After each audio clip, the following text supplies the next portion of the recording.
Economics development से 10 question पे ध्यान दीजिए।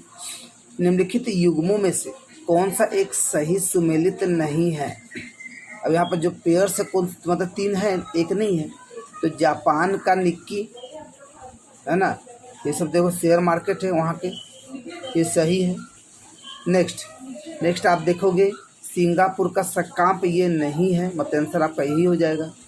बाकी याद रख लीजिए यूके का FTSE और USA का नास्डाक,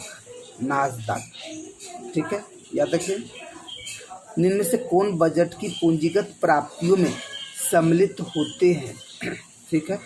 तो बजट की पूंजीगत प्राप्तियों में सम्मिलित होते हैं, कौन सम्मिलित होते हैं। तो आप देखोगे ऋण की उगाही, उधार तथा अन्नदेयताएं और PSU विनियोग से प्राप्त आय। तो 1 2 4। तो कौन बजट की पूंजीगत प्राप्तियों में सम्मिलित होते हैं, ठीक है। तो कौन सम्मिलित होते हैं याद रखिए। तो देखो ऋण की उगाही, उधार तथा अन्नदेयताएं, ठीक है, PSU विनियोग से प्राप्त आय 1 2 4 ये देखने को मिलते हैं। नेक्स्ट, किसे प्लास्टिक मनी कहा जाता है, किसे प्लास्टिक मनी कहा जाता है, ठीक है। तो प्लास्टिक मनी किसे कहा जाता है याद रखोगे, ठीक है। तो प्लास्टिक मनी आप देखोगे क्रेडिट कार्ड को प्लास्टिक मनी कहा जाता है, मतलब कुछ होता नहीं है कि नहीं, इतना अच्छा है। इनमें में से कौन प्रत्यक्ष कर के अंतर्गत आता है, डायरेक्ट टैक्स के अंतर्गत कौन आता है, डायरेक्ट टैक्स के अंतर्गत। तो धन तो आएगा ही, धन मतलब 1 नंबर आएगा, तो जहाँ 1 नंबर तो ऐसे ही छट गया ना जी। उसके बाद आप देखोगे नेक्स्ट है आपका उपहार कर, तो 2 नंबर भी आएगा, ठीक है। बाकी अगर आप देखोगे, ठीक है, संपदा शुल्क भी देखोगे, देखने को मिलती है, मतलब 1 2 लेन देन ये नहीं होंगे, 1 2 3 देखने को मिलेंगे, ठीक है, डायरेक्ट टैक्स। नेक्स्ट आंसर दीजिए। देशों के विकास के स्तर को मापने हेतु निम्न में से किस कारक को प्रमुख माना जाता है, याद रखिए क्या बोला जा रहा है, देश के विकास के स्तर को मापने हेतु निम्न में से किस कारक को प्रमुख माना जाता है, ठीक है।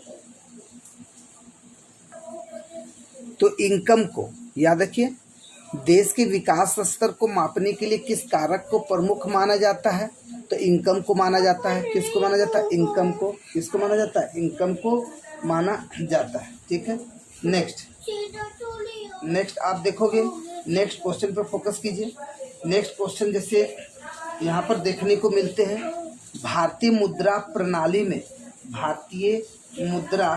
प्रणाली में दशमलव पद्धति किस वर्ष से लागू हुई, दशमलव पद्धति किस वर्ष से लागू हुई, ठीक है। तो 1957, याद रखिएगा 1957 से लागू हुई। और इस प्रणाली के तहत 1 रुपये को 100 समान पैसों में बांटा गया, है ना, यहाँ याद रखोगे 1 रुपये को 100 समान पैसों में बांटा गया। तृतीयक उद्योग अर्थव्यवस्था का वह क्षेत्रक है, देखो जी अभी जो कि 1 अक्टूबर के बाद से स्टार्ट करने वाले हैं, ये सारे क्वेश्चन भी वहाँ पर देखने को मिलेंगे, ठीक है। तृतीयक उद्योग अर्थव्यवस्था का वह क्षेत्रक है जो कि अपने उपभोक्ताओं को सेवाएं मुहैया कराता है। निम्न में से कौन सा उद्योग तृतीयक क्षेत्र के अंतर्गत आता है। अब तृतीयक क्षेत्र के अंतर्गत कौन आएगा, तो देखिए तो आप देखोगे तृतीयक क्षेत्र में क्या है, सेवाएं उपलब्ध है। तो सेवाएं कौन कौन देते हैं, आप इस पर फोकस कीजिए, आपका आंसर हो जाएगा, ठीक है। तो यहाँ पर आप देखोगे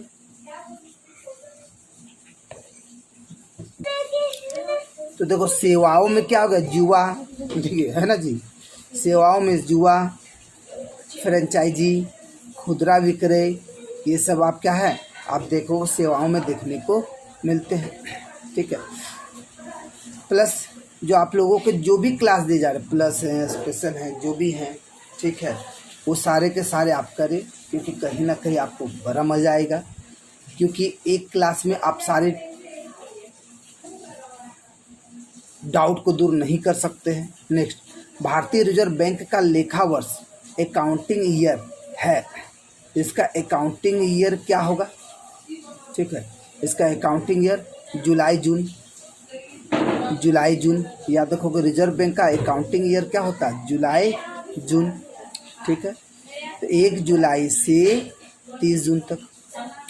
निष्पादक बजट की अवधारणा ली गई, तो निष्पादक बजट की अवधारणा ली गई तो संयुक्त राज्य अमेरिका से।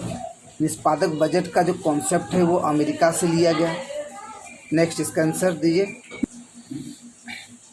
अर्थव्यवस्था में सार्वजनिक और निजी क्षेत्रों के वर्गीकरण का आधार है, तो सार्वजनिक और निजी क्षेत्रों के वर्गीकरण का आधार है, ध्यान दीजिए।